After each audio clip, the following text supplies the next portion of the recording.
Hello everyone, welcome to PES. तो next chapter देख लेते हैं हमारा लाइट एनर्जी। ठीक है, तो लाइट एनर्जी के बारे में देख लेते हैं। तो पहले तो आपको पता होना चाहिए कि ऑप्टिक्स किसे बोलते हैं। ऑप्टिक्स हम बोलेंगे बेसिकली एक ब्रांच है। तो इस ब्रांच में हम ये बोलेंगे कि लाइट की स्टडी की जाती है। तो आप इन शॉर्ट ये बोल सकते हो कि जब लाइट की स्टडी की जाती है उसी को ही बोला जाता है ऑप्टिक्स। और ऑप्टिक्स की आगे हमें दो ब्रांचेस देखने को मिलती हैं। एक आती है आपकी रे ऑप्टिक्स, एक आती है आपकी वेव ऑप्टिक्स। रे ऑप्टिक्स क्या होती है? रे ऑप्टिक्स की अगर हम बात करें, जब हम लाइट को स्टडी करते हैं इन टर्म्स ऑफ रे तो हम बोलेंगे रे ऑप्टिक्स। जब लाइट को हम स्टडी करते हैं इन टर्म्स ऑफ वेव तो हम बोलेंगे उससे क्या? Wave optics. अब रे ऑप्टिक्स तो हमने समझा, लेकिन अब रे के बारे में भी पता होना चाहिए कि रे क्या होता है। आपको पता होगा, हम एग्जाम्पल से आपको समझाता हूँ, आपको ज़्यादा अच्छे से समझ आएगा। देखो, जैसे कि हम बात करें यहाँ पे सन, या फिर आप टॉर्च ले लो, कोई भी आप एग्जांपल ले सकते हो। अब सन को आप देखोगे, सन की इस टाइप से सनलाइट जो है वो पड़ती है कहाँ पे? अर्थ के ऊपर। ठीक है, अर्थ के ऊपर सनलाइट पड़ती है। तो आप ये सनलाइट देखते हो जो कि हमारी अर्थ पे पड़ रही है, बट इसके साथ साथ एक रेज़ भी होती है जो कि सेम डायरेक्शन में ही होती है हमारी, जो पैरेलल होती है हमारी सनलाइट की ही। ठीक है, हम ये बोलेंगे कोई रियलिटी में ऐसी होती नहीं है, इसको एक किस्म का अजम्पशन किया जाता है, ज्यूम किया जाता है। ठीक है, एक इमेजिनेशन होती है कि जो हमारी रेज़ हैं वो बिल्कुल आप इस लाइट के बिल्कुल आपको क्या देखने को मिलेगी? पैरेलल देखने को मिलेंगी। ठीक है, तो वही चीज़ बोली, उसी को ही रे बोला जाता है। इसका एक स्ट्रेट लाइन पाथ होता है कि इमेजिनरी लाइन होती है, एक अजम्पशन ली जाती है। रियलिटी में ऐसी लाइन एग्जिस्ट नहीं होती, बट हम अज्यूम करते हैं कि ये जो एक लाइंस हैं ये बेसिकली सेम डायरेक्शन में होंगी, जो कि एक लाइट की हमारी डायरेक्शन है, उसी डायरेक्शन में ही हमें रेज़ जो हैं, यानी कि एक इमेजिनरी लाइन, ठीक है, ये हमें देखने को मिलती है। वैसे अब टॉर्च देख लो, टॉर्च से भी इस टाइप से अगर लाइट होगी तो रेज़ बिल्कुल आपको इस टाइप से पैरेलल जो है इसके देखने को मिलती है। ठीक है, अच्छा, अब हम बात करते हैं लाइट जो है हमारी, ये एक फ़िज़िकल क्वांटिटी नहीं है। अब लाइट फ़िज़िकल क्वांटिटी नहीं है, इसका मतलब ये है कि इसको मेजर नहीं कर सकते, यानी कि इसका कोई अपना खुद का ऐसा यूनिट जो है वो नहीं होता। ये याद रखो। बाकी इसका मतलब ये नहीं कि फ़िज़िकल क्वांटिटी ये नहीं है तो ये फ़िज़िकल प्रॉपर्टीज़ इसकी नहीं होंगी, ऐसा नहीं है। तो इसकी कुछ फ़िज़िकल प्रॉपर्टीज़ होती हैं हमारी लाइट की, तो वो फ़िज़िकल प्रॉपर्टीज़ को देख लेते हैं। जैसे कि हम बात करें, लाइट की अपनी वेवलेंथ होती है, एम्पलीट्यूड होता है, वेलोसिटी होती है, स्पीड होती है, फ्रीक्वेंसी होती है। ठीक है, बाकी मैं आपको बता चुका हूँ लाइट जो है फ़िज़िकल क्वांटिटी नहीं है। वो क्यों? क्योंकि इसको मेजर जो है वो नहीं किया जा सकता, इसका अपना खुद का ऐसा यूनिट नहीं है। हाँ, इसकी फ़िज़िकल प्रॉपर्टीज़ हैं जो कि हमने डिस्कस कर ली, यानी कि इसकी अपनी खुद की wavelength, velocity, speed, amplitude, frequency, ये सारी चीज़ें इसकी होती हैं। ठीक है, अच्छा, अब हम देखते हैं कुछ अजम्पशंस देख लेते हैं रे ऑप्टिक्स की। अब रे ऑप्टिक्स की कुछ अजम्पशंस देखते हैं। जैसे कि आपको कुछ अज्यूम करना पड़ेगा। वो अज्यूम क्या करना पड़ेगा? यही कि लाइट जो है हमारी ट्रैवल करती है बिल्कुल एक स्ट्रेट लाइन पाथ, इस टाइप का हमें लाइट जो है वो बनाते हुए देखने को मिलता है। ठीक है, यहाँ पे वही चीज़ बोली गई है कि लाइट जो है ये ट्रैवल करती है, एक स्ट्रेट लाइन पाथ बनाती है, यानी कि रेक्टिलिनियर प्रोपोगेशन ऑफ लाइट हमें जो है वो देखने को मिलता है। बाकी एक चीज़ याद रखो कि लाइट जो है एक एनर्जी है, और इसी एनर्जी की हेल्प से हम कई सारे ऑब्जेक्ट्स को देखते हैं। बाकी आगे हम पढ़ेंगे, एक ल्यूमिनस सोर्स होता है, एक नॉन ल्यूमिनस सोर्स होता है। ल्यूमिनस सोर्स क्या होता है? हम ये बोलेंगे कि जो बेसिकली एक ऐसे सोर्सेज होते हैं लाइट के जो एमिट करते हैं अपनी खुद की लाइट। लेकिन नॉन ल्यूमिनस में क्या होता है? हम बोलेंगे चीज़ें जिनको आप देख रहे हो, ठीक है, तो उनकी अपनी खुद की लाइट नहीं है, बेसिकली किसी और लाइट की वजह से आप उन चीज़ों को देख रहे हो। जैसे कि कोई टेबल है, कोई चेयर है। ठीक है, अब टेबल को आप देखते हो, चेयर को आप देखते हो, वो टेबल चेयर आपको देखने को मिलते हैं बिकॉज ऑफ, हम बोलेंगे आपने कमरे में बल्ब लगाया है, ठीक है ना, ट्यूब लगाई है। ठीक है, तो इस टाइप की चीज़ें आप लगाते हो तब जाके आपको वो चीज़ें देखने को मिलती है। बट यहाँ पे हम डिटेल में नहीं देखेंगे, आगे जैसे जाएंगे वहाँ पे आपको और क्लैरिटी होगी। मैं ज़्यादा आपको कंफ्यूज नहीं करूँगा। अभी फ़िलहाल जो सामने चीज़ दिख रही है, जो टॉपिक दिख रहा है, इसी को आप समझो। आगे हम जैसे जाते जाएंगे एक एक टॉपिक जो है वो डिटेल में आता जाएगा। ठीक है, अच्छा, मैं क्या बोल रहा था? मैं यही चीज़ बोल रहा था कि लाइट क्या होती है? हमारी एक एनर्जी होती है, और इस एनर्जी की हेल्प से हम बाकी सारे ऑब्जेक्ट्स को जो है वो देख सकते हैं। तो बाकी हम बात करें law of conservation of energy, यहाँ पे लाइट के केस में हमें वैलिड होता हुआ देखने को मिलता है। पहले तो आपको पता होना चाहिए कि law of conservation of energy क्या बात करता है। हमने पहले भी डिस्कस किया कि एनर्जी जो है इसको क्रिएट नहीं किया जा सकता, इसको डिस्ट्रॉय नहीं किया जा सकता। हाँ, एनर्जी को ट्रांसफॉर्म किया जा सकता है from one form to the another form. और मैं बात करूँ अगर यही देखा हमने कि हमारी, मैंने आपको क्या बोला कि law of conservation of energy यहाँ पे वैलिड होता हुआ देखने को मिल रहा है लाइट के केस में। वो कैसे, जैसे आपको पता है कि इलेक्ट्रिक एनर्जी, अब इलेक्ट्रिक एनर्जी जो है यहाँ से आई और ये इलेक्ट्रिक बल्ब को लगी, तो हम ये बोलेंगे कि ये बल्ब जो है वो ग्लो करना शुरू कर देगा, बल्ब जो है वो हमें जलता हुआ देखने को मिलेगा। तो यहाँ पे क्या देखा आपने, इलेक्ट्रिक एनर्जी हमारी कन्वर्ट हो रही है किस में, लाइट एनर्जी में। तो अब यहाँ से बोल सकते हो कि एक एनर्जी, एक फॉर्म ऑफ एनर्जी जो है वो सेकंड फॉर्म ऑफ एनर्जी में उसकी कन्वर्जन होती हुई देखने को मिल रही है। तो यहाँ पे हम ये बोलेंगे इन शॉर्ट कि law of conservation of energy हमें वैलिड होता हुआ देखने को मिल रहा है। ठीक है, अच्छा अब हम बात करते हैं, नेचर देख लेते हैं लाइट की। लाइट का अपना खुद का एक ड्यूअल नेचर होता है, यानी कि लाइट का पार्टिकल नेचर भी होता है, लाइट बिहेव करती है एज ए पार्टिकल नेचर के तौर पे, फिर हम बात करें बिहेव करती है एज ए वेव नेचर के तौर पे भी। जैसे कि पार्टिकल नेचर को एक्सप्लेन किया गया, फोटो इलेक्ट्रिक इफेक्ट आपको लाइट में देखने को मिलता है, वो बेसिकली एक्सप्लेन किया गया क्वांटम थ्योरी के द्वारा। ये आ गया जी पार्टिकल नेचर। और वेव नेचर जो है लाइट का, हम बात करें इंटरफेरेंस देख लो, डिफ्रैक्शन देख लो, पोलराइजेशन देख लो, बाकी टर्म सारी हम डिटेल में आगे पढ़ेंगे, ये सब टर्म्स आपकी आएंगी आगे, तो यहाँ पे नहीं डिस्कस करेंगे, आगे आएंगे टर्म वहाँ पे डिस्कस करेंगे हम।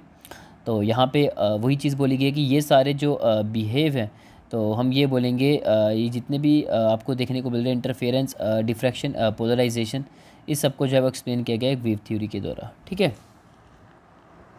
अच्छा आगे चलते हैं। अब हम बात करते हैं कि लाइट की कुछ फिज़िकल प्रॉपर्टीज़ की बात करते हैं।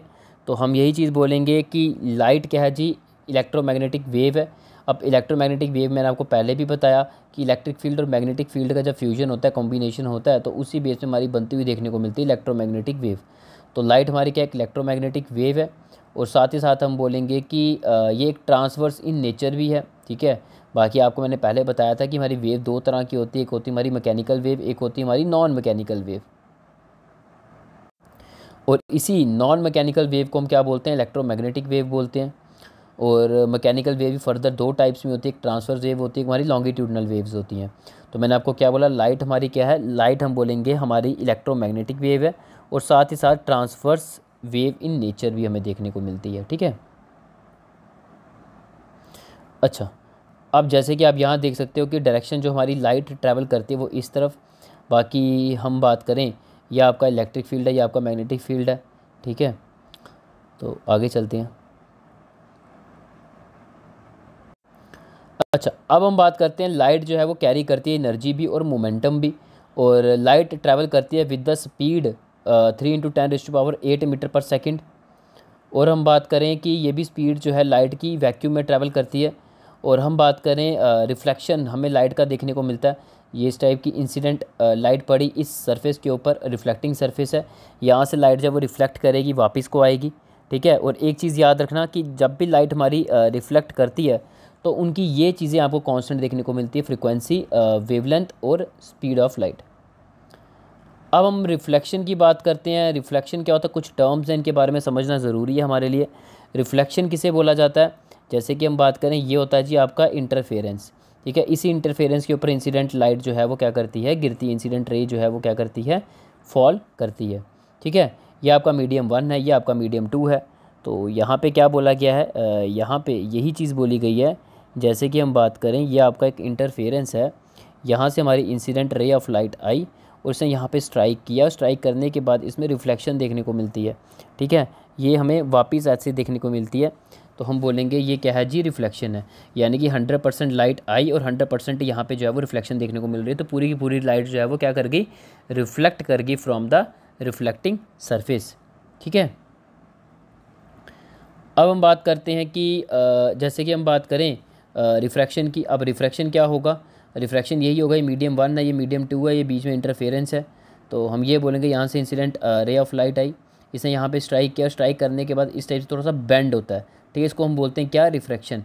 और इसके बीच का जो इसका बीच का जो आपका ये इस टाइप का जो एंगल होता है ना, इस टाइप का, ये जो होता है आपका ये एंगल ऑफ रिफ्रैक्शन होता है। बाकी हम देखेंगे आगे डिटेल में सब आएगा, तो अभी ज़्यादा जानने की ज़रूरत नहीं है, बस अभी उतना ही जानो जितना यहाँ पे लिखा हुआ है। ठीक है, बाकी हर एक चीज़ आगे डिटेल में आती जाएंगी।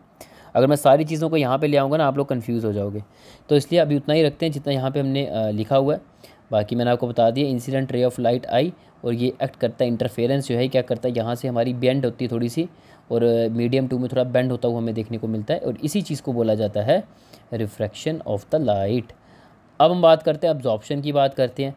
वही चीज़ इंटरफेरेंस है। यहाँ पे लाइट पड़ी और इस पॉइंट पे सारी की सारी लाइट जो है वो अब्जॉर्ब हो गई, यानी कि इस मटेरियल ने क्या किया, इस मटेरियल ने क्या किया, सेकंड मीडियम ने क्या किया, सेकंड मीडियम ने सारी की सारी लाइट को क्या कर दिया, अब्जॉर्ब कर दिया। तो ये लाइट सेकंड मीडियम में गई ही नहीं, पहले ही जाने से पहले ही इसने इसको क्या कर दिया, अब्जॉर्ब कर दिया। ठीक है, तो इसको बोला जाता है अब्जॉर्प्शन। नेक्स्ट देखते हैं हम स्कैटरिंग की बात करते हैं। ये कोई एक पार्टिकल है, यहाँ से इंसिडेंट रे आई, ठीक है, कोई लाइट पड़ी और यहाँ से स्कैटर्ड कर जाती है इस टाइप से, ठीक है, डिफरेंट डायरेक्शन में जो है वो चली जाती है। तो हम ये बोलेंगे ये कैसे हुआ, बेसिकली ये एक पार्टिकल था और इसी पार्टिकल के द्वारा ये लाइट हमें डिफरेंट डिफरेंट डायरेक्शंस में जो है वो मूव होती हुई देखने को मिल रही है। ठीक है, अब हम बात करते हैं डिफ्रैक्शन की बात करते हैं। तो डिफ्रैक्शन में क्या है, ये आपका इंटरफेरेंस है। ठीक है, तो इंटरफेरेंस है, जैसे कि आपका ये मीडियम 2 है, ये आपका मीडियम 1 है। जैसे यहाँ पे यहाँ पे स्ट्राइक किया, मीडियम 2 के अंदर जाना ही था, उससे पहले क्या होता है हमारे उसकी इंटरफेरेंस में ही हम बोलेंगे डिफ्रैक्शन इस टाइप से जो है वो आपको देखने को मिलती है। ठीक है, इस टाइप से लाइट जो है वो स्कैटर्ड हो जाती है डिफरेंट डिफरेंट डायरेक्शंस में। अब ट्रांसमिशन क्या है कि हम बोलेंगे मीडियम 2 है और ये मीडियम 1 है, ये बीच का इंटरफेरेंस है, बीच का बाउंड्री है। तो जैसे यहाँ पे जो है इसने इंस्टेंट रे ऑफ लाइट इसके ऊपर फॉल करती है, वो साथ ही साथ जो यहाँ से जो है वो पास कर जाती है। ठीक है, ना ही यहाँ से रिफ्लेक्शन हो रही है, ना ही यहाँ से रिफ्रैक्शन हो रही है, ना ही यहाँ से जो है वो डिफ्रैक्शन हो रही है। यहाँ पे आपको सारा जो है वो क्या देखने को मिल रहा है, ट्रांसमिशन। ठीक है, आगे चलते हैं, सोर्सेज देख लेते हैं लाइट के। तो लाइट के सोर्सेज क्या रहेंगे, तो हम ये बोलेंगे एक होता है जी ल्यूमिनस सोर्स, एक होता है जी आपका non luminous source. Luminous source क्या होता है, ल्यूमिनस सोर्स हम उस चीज़ को बोलते हैं, यानी कि जो अपनी लाइट खुद एमिट करता है। जैसे सन देख लो, सन की खुद की लाइट है। ठीक है, खुद अपनी लाइट एमिट करता है। स्टार अपनी खुद की लाइट एमिट करता है। इलेक्ट्रिक लैंप, कैंडल, ये अपनी खुद की लाइट एमिट करते हैं। इनको बोलते हैं कौन सा source of light, luminous source of light. Non luminous source of light की हम बात करते हैं, उसमें क्या है वो अपनी खुद की लाइट को एमिट नहीं करते, दूसरी कोई चीज़ एमिट करते हैं और उस लाइट की हेल्प से हम उन पर्टिकुलर चीज़ों को देखा करते हैं। जैसे बुक देख लो, चेयर, ये अपनी लाइट खुद थोड़ी ना एमिट करेंगे, वॉल अपनी लाइट खुद थोड़ी ना एमिट करेगी। अब वॉल सपोज करो अगर वॉल अगर जो हम बात करें ग्रीन कलर की है, ठीक है, तो जैसे आप कमरे के अंदर इलेक्ट्रिक बल्ब लगाते हो तो क्या होगा, वो लाइट जो है वॉल के ऊपर पड़ेगी और वॉल का कलर आपको ग्रीन होता हुआ देखने को मिलेगा, है ना, ग्रीन कलर उसका एक्चुअल कलर देखने को मिलेगा। वैसे ही चेयर कैसी है कैसी नहीं है, वो चेयर भी आपको कमरे में जब आप लाइट जगाओगे तो आपको चेयर जो है प्रॉपर देखने को मिलेगी, उसका कलर, उसका डिज़ाइन, सब कुछ देखने को मिलेगा। तो यहाँ से आपने क्या देखा, ये हमारा नॉन ल्यूमिनस सोर्स है, यानी कि अपनी लाइटें खुद एमिट नहीं करते।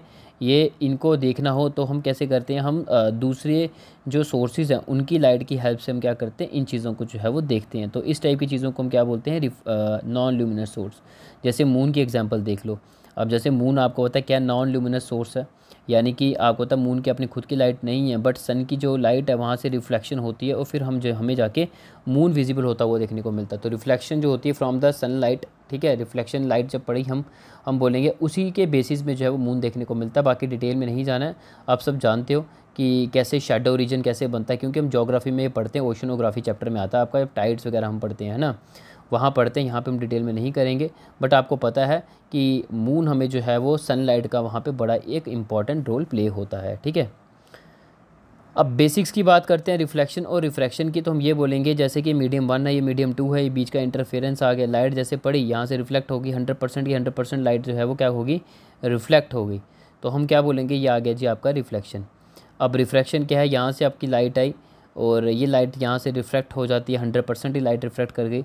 हम बोलेंगे पूरा का पूरा यहाँ पे हमें जो है वो क्या देखने को मिल रहा है, रिफ्रैक्शन देखने को मिल रहा है। ठीक है, और एक चीज़ मैं आपको बता दूं कि जब भी रे ऑफ लाइट हमारी जब इंटरफेस के ऊपर गिरती है, फेस पे गिरती है, तो हम ये बोलेंगे वहाँ पे क्या होता है, लाइट जो है वो 3 इवेंट्स देखने को मिलते हैं, यानी कि रिफ्लेक्शन देखने को मिलता है, रिफ्रैक्शन देखने को मिलता है और साथ ही साथ हम बोलेंगे अब्जॉर्प्शन भी देखने को मिलता है। ठीक है, अगर मैं बात करूँ, सपोज़ करो यहाँ पे डायग्राम बनाई हुई है, सपोज़ करो ये आपका इंटरफेरेंस है या बाउंड्री है between the medium 1 and medium 2।